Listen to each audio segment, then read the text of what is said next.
BC సోదరులారా, ఈ రోజు తీసుకున్న ఈ 18 తారీఖున తీసుకున్న బంధు కార్యక్రమము ఆర్ఎక్స్ ఆధ్వర్యం లోపల తీసుకున్న నిర్ణయం ఇది. కానీ అన్ని కులాలు, అన్ని వ్యాపారస్తులు, ప్రైవేట్ కాలేజీలు, జూనియర్ కాలేజీలు, అన్ని కుల సంఘాలు అందరూ కూడా మద్దతు తెలిపినారు.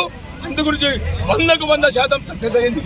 కానీ ఈ బీసీలకు జరుగుతున్న అన్యాయం ఏంటంటే గత సంవత్సరం నుంచి ఇనగారిన వర్గాలుగా మేము మిగిలిపోయినాం. రిజర్వేషన్లు వర్తించాయి ఏమి కాదు.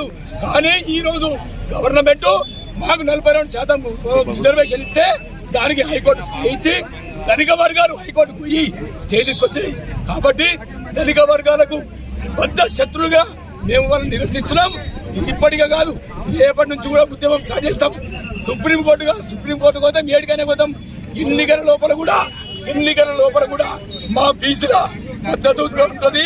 మా బీసీల తడాగా చూపిస్తాం. ఆర్ఎక్స్ యాదవ్ లోపల రేపు జరగబోయే ఇంకా కొన్ని కార్యక్రమాల లోపల మేము పాల్గొంటాం. మాతో పాటు బీసీ వర్గాలు అన్ని కూడా పాల్గొంటాయి, అన్ని కూడా సంఘాలు పాల్గొంటాయి.